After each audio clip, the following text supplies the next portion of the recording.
Testing. There we go. I think she. Okay. Okay. Do you want to One start? thing that Pam said is don't adjust the mic so it hits the No, that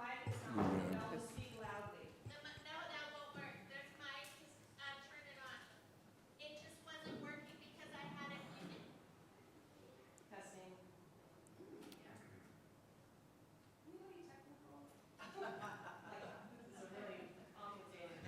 Hello? Oh, we're working.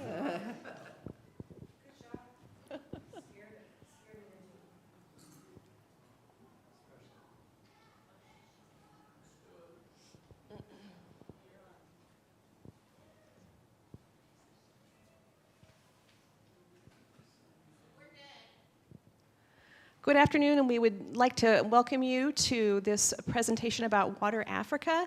We are so pleased to have Bill and Diane Savage here with us today, who are the co-founders of WaterAfrica, and who are going to share some stories and other important information with you. So thanks so much for being here, and please help me welcome them.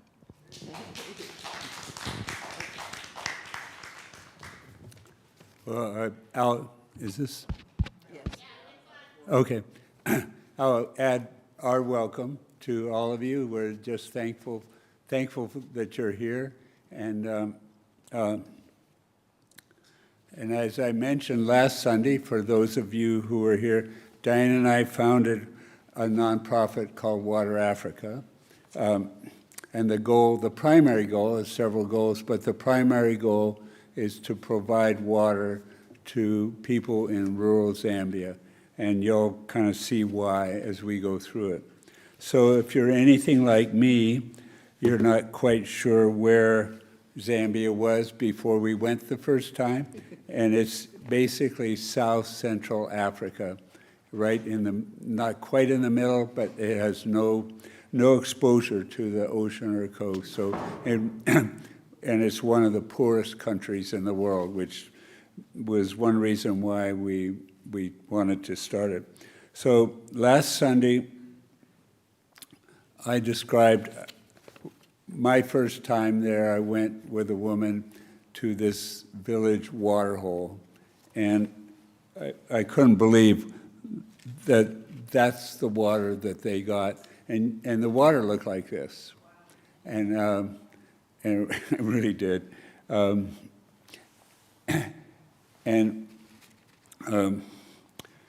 The lady was scooping water out of this hole to give to her children. And, she had no choice. It was the only water that was available. Our first grandchild was born just a few weeks before I was there, and I thought of giving this water to Jake. It broke my heart. And we started wondering what we could do. So I came home, and Diane and I started working with World Vision to see what we can do to provide good, clean water to people in Zambia and to grandchildren like Jake. So in 2008, we went to one of our trips to Zambia. We went into a remote area and we're headed to a pond. And here's a picture of that pond. There were a group of ladies and a dog all around this pond. And these two ladies, you can guess what they're doing. They're washing clothes. There are a lot of suds there. They've gotten the water into these sort of buckets, and they're washing the clothes in the buckets. After they were done, they just dumped the water back into the pond. It's a precious entity. You didn't want to destroy or throw away any water. Another woman was kneeling next to a big hole that had been dug there by the women previous times. You can see the pond in the background. I'm guessing she's about 6 or 8 feet from the edge of the pond. And she's got a household pot in her hand, and she's reaching way down to where there's a little bit of water seeping through the sand from the pond into her hole. I'm sure she felt like if she let the water seep through, it would cleanse it. At least it was better than the original pond water. Then she poured this water into a 5-gallon can. We call it a jerry can. And it was a very slow task. That water doesn't seep very fast. This gave us time to talk to the woman. She said she makes 4 to 6 trips every day to get her 5-gallon jerry can filled. Her children were sick, and she knew the water was what was making them sick. But she said she had no alternative. Her face was like a mask. She showed no emotion. She seemed hopeless. And guess what? Her name, her given name, is Endless. Endless and others, after filling their cans, walk back to their huts. Then they have to turn around and repeat this process 365 days a year. No walk, no water for the family. Endless was on an endless treadmill. So, and Endless is one example. The woman I saw scooping water is another, but there's thousands, millions of women and that are in that situation. So what are the consequences when you don't have safe, abundant water nearby? First of all, you wouldn't think about this maybe, but it cuts the time that you have, your disposable time, dramatically. As Diane said, if a woman like Endless is walking back and forth, she doesn't have time to take care of her kids, to work, or to generate income. But another thing is, it reduces education. We didn't think about this at first, but the girls need to go and get water. Well, what about the guys, the boys? Culturally, it's forbidden that boys or girls, young boys maybe, but especially men, go and get water, and why that is, but it's a very strong cultural belief. So who gets the water? It's the women and the girls. And if the girls are getting water, they're not in school.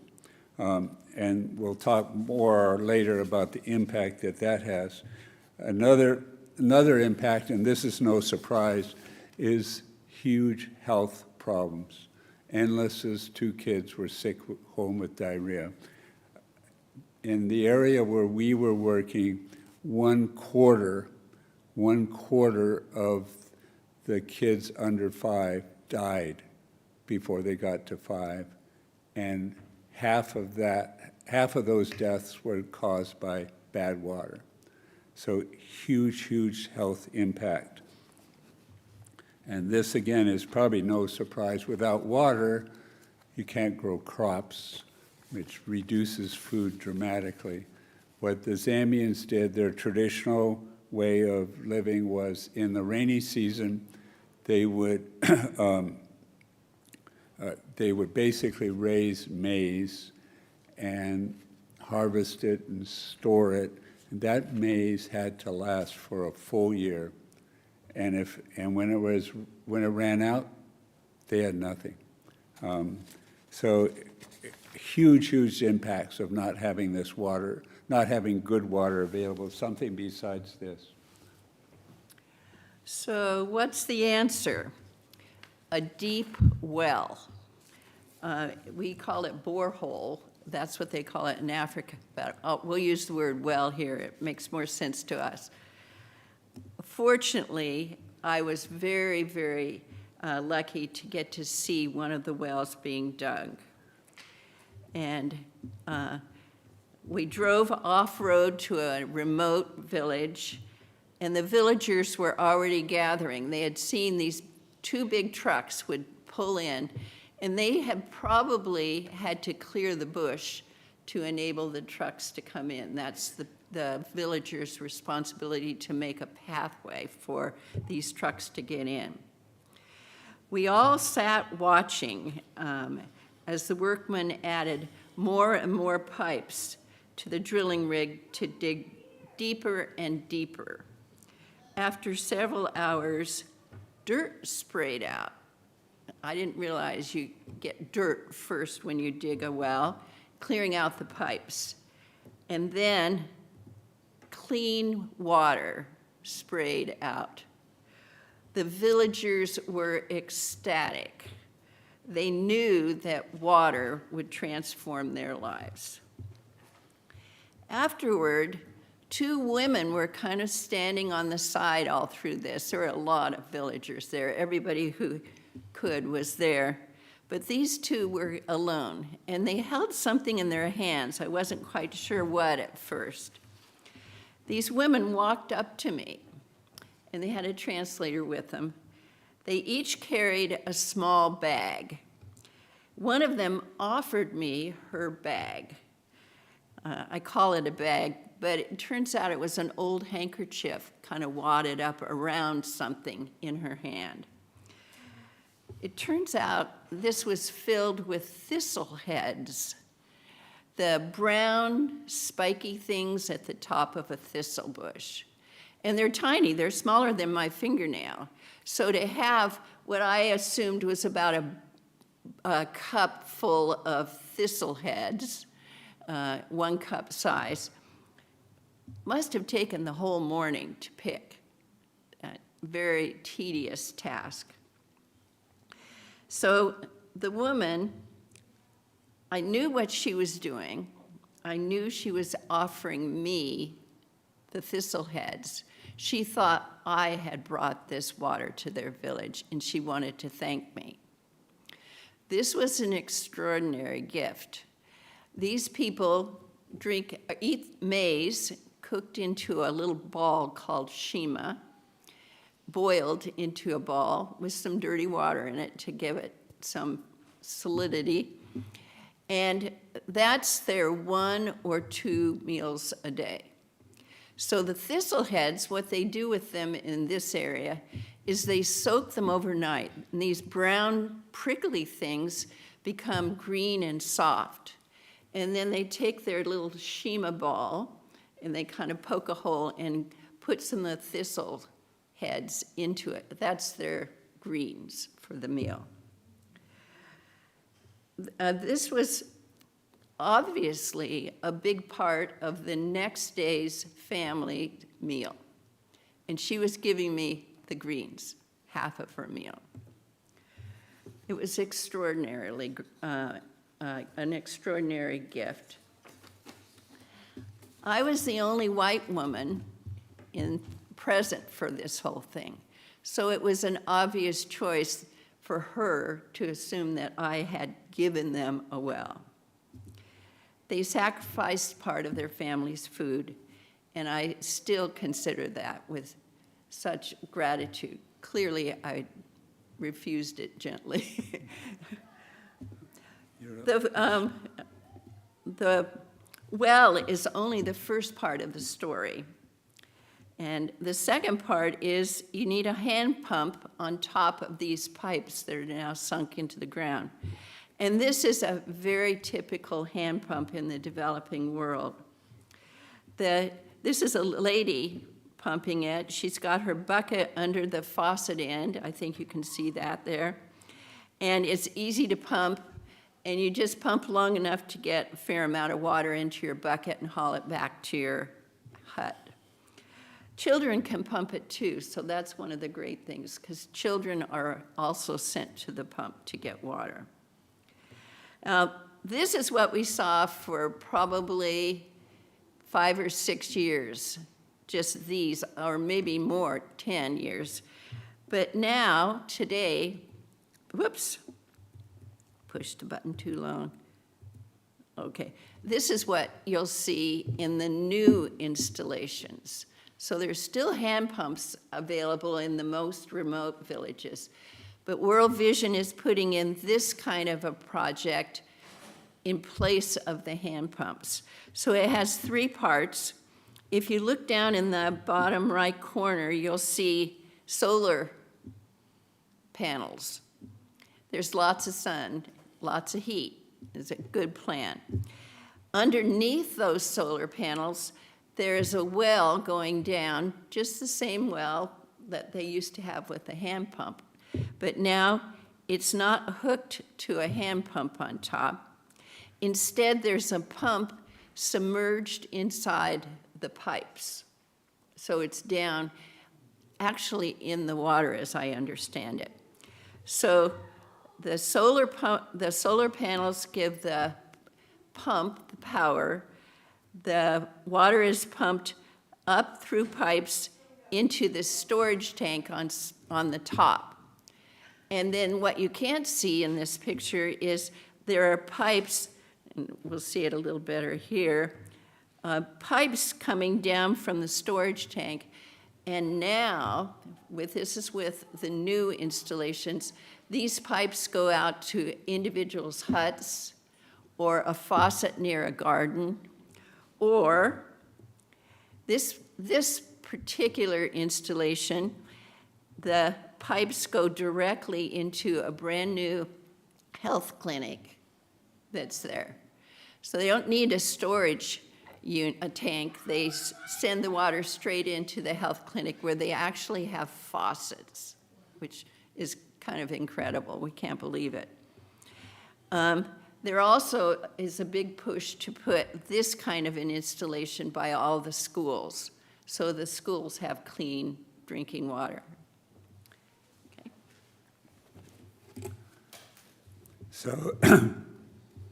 So Diane described the drilling, the water, the tanks, but what are the results? So this is the flip side of what I was talking about before. So moving from this water to fresh, clean, and abundantly available water, what are the results of having that? And some of these results are unexpected. Remember Endless that Diane was describing? Masked face, no emotions, hopeless. Well, water provides hope.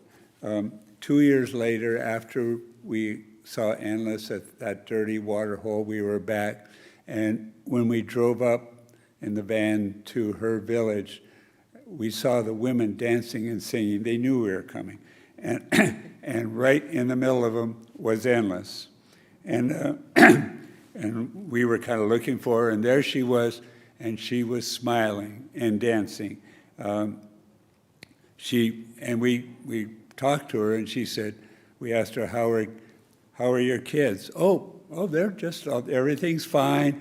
How much time do you spend to get water? And she thought, I just send the girls over. And it's just, my house is right there. I mean, it was so huge impact. And you could tell all of a sudden, here's a woman that went from hopeless, just trying to survive, to being really hopeful and joyful. Another impact, of education, of having water is, guess what? Girls can go to school because they're not getting water. And their going to school has a huge impact, maybe way beyond what you might think. Girls, for every year that a girl is in school, they marry later, so not these early teenage marriages. They marry later, they have fewer children. Their children are healthier, so fewer of them die before age 5. And because they're educated, they could get jobs, they could do their gardens, they could open businesses, which many of them do. And so just going to school, I love this picture of this excited girl in the classroom. Another is a really special picture for me. It also saves time. Now, here's a woman, she's not off getting water, she's taking care of her child. And so by having water nearby, women have time to take care of their children, which means their children do better. They also have time to work, whether it's in the garden or get a job someplace, or many of them open little businesses, little stores or things. Another thing water does, and this should be probably pretty obvious, it provides health. And if you look at this woman and child, both of them, in my eyes, look very healthy.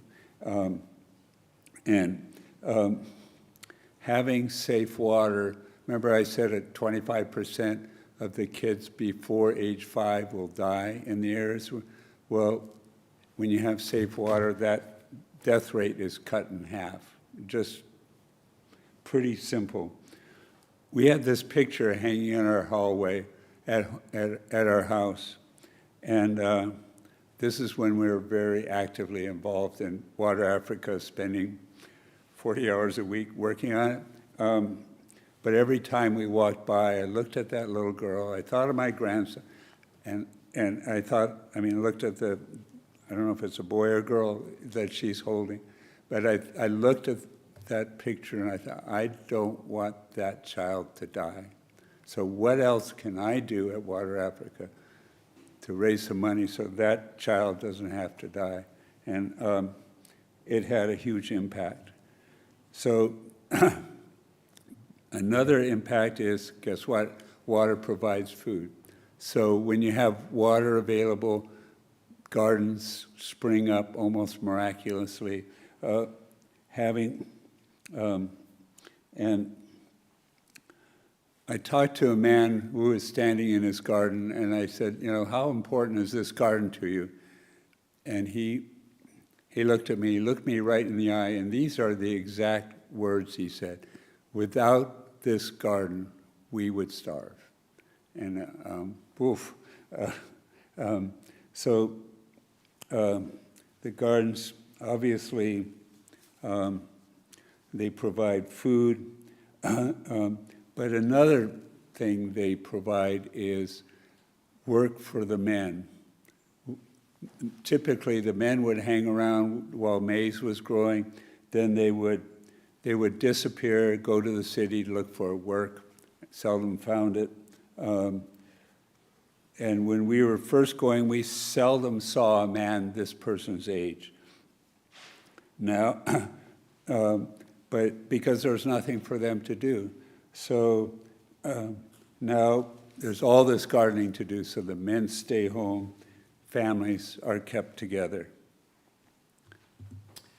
Okay. This is what we, I'm on sanitation, so we're switching gears here. And this is what we saw in most of the rural parts where we've worked, especially when we were starting to work there. This man, and I guess the kids aren't here to do a little bit of giggling, but I would expect that maybe of them. This man's walking into the bush to go to the bathroom. And that very typical, we called it free-range toileting. The problem, and you adults can all recognize, is when the rains come, the germs from these places wash into the water sources and cause diseases. The solution is to build bathrooms, and so the bathrooms over there are called latrines, and this is a first round kind of latrine. So this lady has dug a hole in the ground. She's found some grasses and sticks to give a little bit of privacy, and that's her latrine. Over the years, the holes got a little fancier. Oh, by the way, I should say that when the hole gets full, she just dug another hole nearby, moved her little fence, and filled in dirt in the old hole. That was a very fast latrine development. Need a drink of water, but I don't want to drink that. Some got really fancy. This man actually made his own bricks from the ground, the dirt there, dried them in the sun, dug a hole in the middle, covered it with a little bit of rocks or something to give him some standing space, put a roof on of some kind, and he was very proud of his latrine. This is one of the fanciest ones we saw, and inside is a hole still a hole, but this is a full-fledged latrine, and all these patterns on the outside. I talked to the lady who made this, and she said, how did you decide what design to put in? And she said, I used our fabric designs and copied them onto the walls. And I said, how did you get the paint? You know, they don't have paint. There's no place to get paint. This is using some charcoal-y type material that was in the soil near their village. And so, you'll see another picture, I think, later of some of the other latrines. Once one was made, everybody copied. They all wanted a fancy latrine. Oh, thank you, Linda. Another issue is hand washing. Thank you so much. I can put it down here. Naturally, if you go to the bathroom, you need to wash your hands afterwards. So this is called a tip tap. And eventually, everybody had a tip tap near their home. Schools had tip taps. Everybody has tip taps. And you can see, or maybe you can't, you use 2 sticks with a crossbar, another stick. You get 2 jugs, empty jugs. So they've used a water bottle, and I think that was an old soap. Maybe they were related to those women who had so much suds in their. Anyway, the second one. Well, one of these is just attached with a rope to the top crossbar, and that's the one that has the soap in it. The other one is cleaned, or before they have clean water, it's dirty water, but it's water that will be the rinser. That second jug with the dirty or the water in it is connected with a string. The lid or the screw top is actually connected with a string down to a stick on the ground. And the stick on the ground is balanced, in this case, on kind of a rock.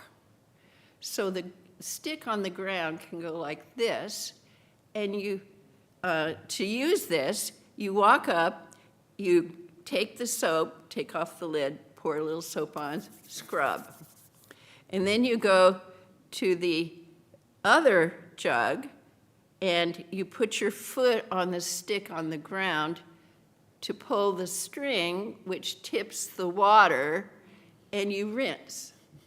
Voila, clean hands. Works beautifully, and just using materials that they have there. So we've talked about a lot. We've talked about a lot of the results of having water, but again, a little surprising to us. The thing that hit us the most was a sense of empowerment that the villagers had as they got water and started using it well. They moved from just trying to survive to this sense of empowerment. From just getting by to feeling like, wow, we can do this. Here's a picture of men and women who were chosen by their villages, selected to learn about hygiene. so that they in turn could go back to their villages and train their village about hygiene. That means installing latrines. It means hand washing, and there's several other things that were really important that they trained them in. So basically, these selected villagers were kind of honored by being chosen. They were honored by being taught about hygiene and the impact it makes. And they were honored by being able to go out to the villagers and show them how to do this stuff. It gave them a sense of meaning and purpose. And I kind of identify with them because as we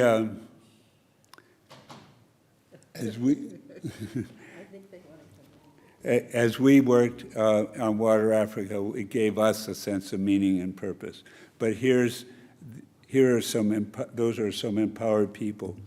Here's another two people and their kids. The man's name is Clement, and I'm sorry we don't know the woman's name. If we were back, I would really want to get. But they're standing at the edge of their garden. And it's a big garden, like as big as the sanctuary. They're just right on the edge. They're holding tomatoes. You can see there's a bucket of tomatoes at their feet. One little one's holding on to mom's skirt, and there's another little one on mom's back there. And so they're standing there. This is their garden. And mostly we saw women doing the work and men kind of supervising. So Diane says, "Who does the work in this garden?" And together they answered, "They both do." So that's a huge, basically a huge impact on the family that they're together. Because of this garden, they have food all year round, and they can sell the extra that they can't eat to earn money to for school fees so the kids can go to school, but also for health care.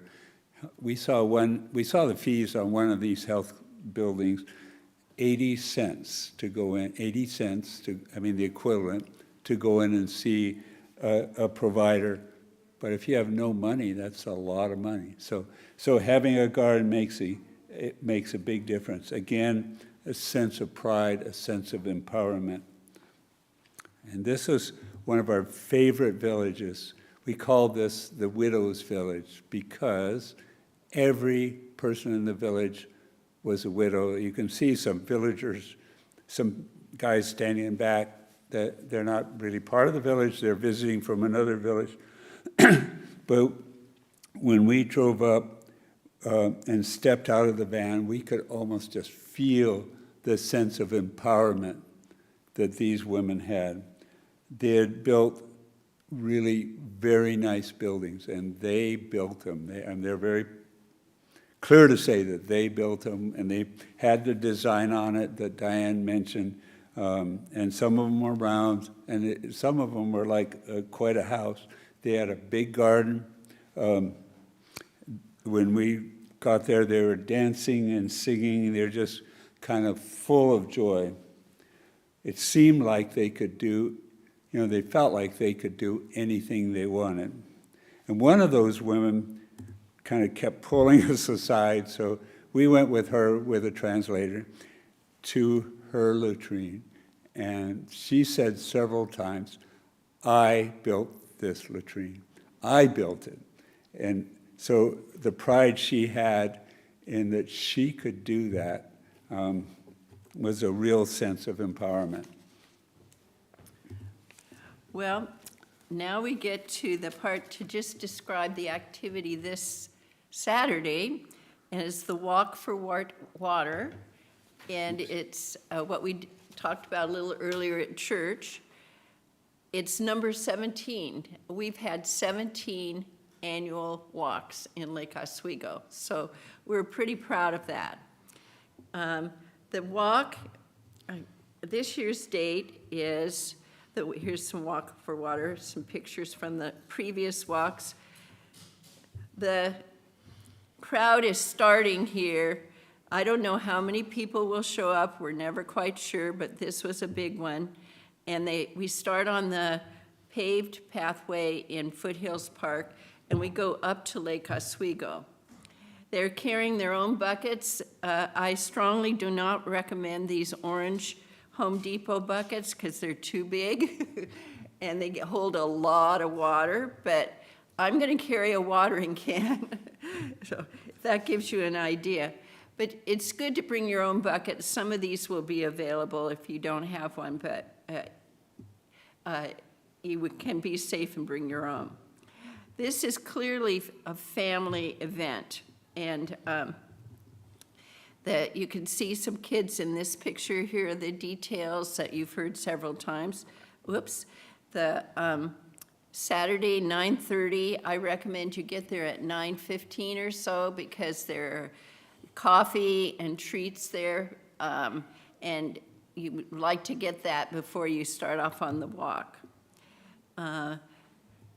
Here's another family scene. You can see we've got everything from a stroller to a dog to kids, and just a really fun environment, fun atmosphere that's important. If you're challenged in walking, then you can stay down at the starting point, and there's a covered area, tables and chairs, and enjoy some more treats, talk to your neighbors. It's supposed to be 80 degrees on Saturday, so hooray, finally. This walk is free. If you want to donate, you've heard this before, but a reminder that $50 one-time donation provides water for one person for life. That's pretty amazing. If you want to donate, we have some donation cards like this, and this gives you all the information if you want to give a check or credit card. It gives you a mailing address, P.O. box number. And if you don't want to do that, you can just give us or any WaterAfrica representative a check, or you can go on to the website here, waterafrica.org, and do a credit card donation. But we encourage you all to come, even if you don't want to donate.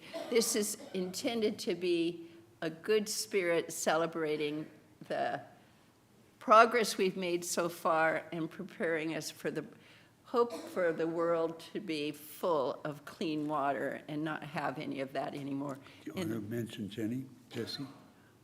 Oh, yes, I'll mention that we have a guest Jessie Sambuyachi, who we've just met. She's just come to the U.S. for the first time yesterday or the day before. She is in charge, she's a Zambian, she's in charge of all the water projects in Zambia, and she's the first female to be in that role. And she's going to speak very briefly, more of a welcome to the people on Saturday. You'll get to hear her welcome, and then if you want to talk to her later, she would appreciate that too, I'm sure. But she'll be there leading the walk. Now, any questions? Anything that... Lauren? Situation, English, how do you talk to this lady? Oh, this lady knows English. English is one of the languages in Zambia. It's out in the rural areas. You don't find too many. Oh, excuse me. English is one of the languages for sure, especially the urban areas. But unfortunately, our work was in the very remote areas, so we had to go with a translator. So where does the money go when we give you a check? The money, 100% of your check. We don't take any 10%. It goes to World Vision. And World Vision, up in Federal Way, is their headquarters. when we started this, frankly, we had no idea of how to raise money. And in addition, we didn't want to raise money. But the first thing we did was kind of vetted the various organizations that do this. Turns out that World Vision is the #1 developer of fresh water, provider of fresh water in the developing world at this point. And we're just so impressed with their work. We've been up there a number of times. One thing that impresses us, and we've seen an example of this, is if they go down one path and they find it doesn't work, or it's counterproductive or something, they aren't afraid to change course. And I showed you that development of bathrooms. It's not really a development, it's what each individual wants to do for their use. But World Vision thought VIPs would be an effective latrine. And VIP stood for Ventilated Improved Pit.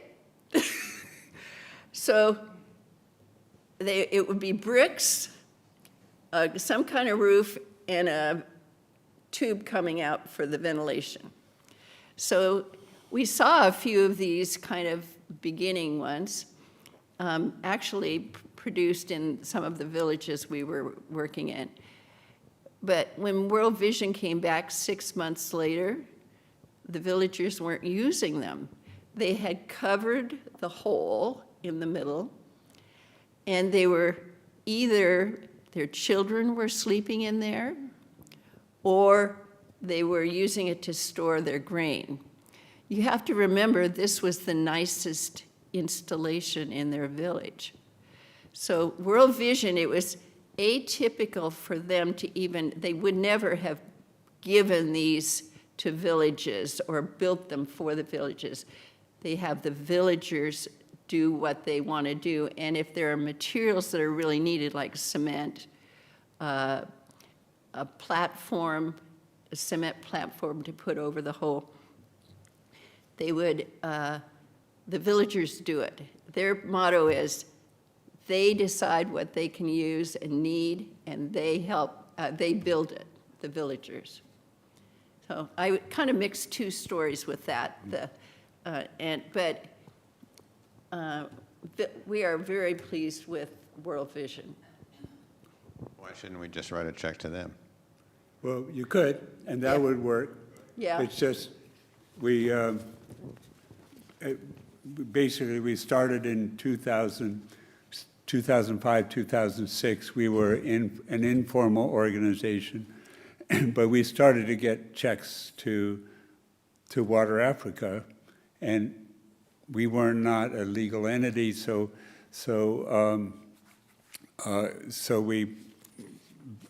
basically we felt like we needed to incorporate as a nonprofit, and we did that in 2010. And so now a check to WaterAfrica would go into the bank, and all of that goes on to World Vision. But if you want to write a check to World Vision, that would be wonderful too. That works. I would say one thing extra.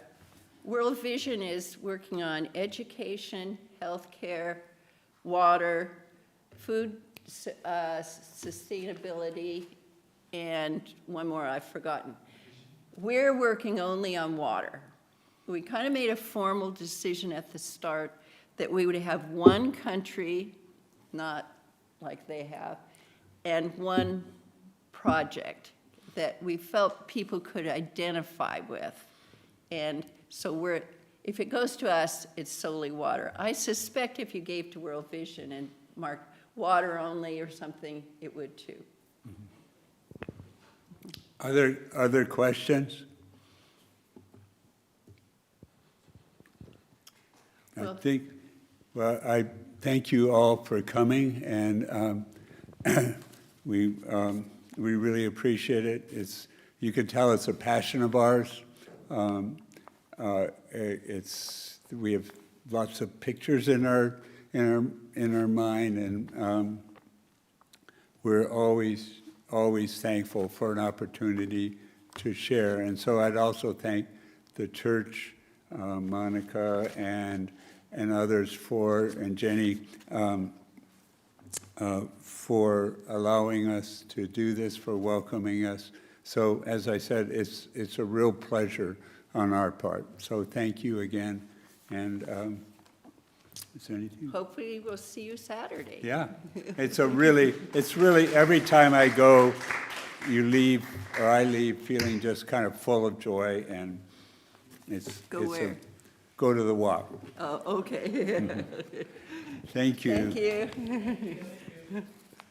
Okay, so we need to turn this off.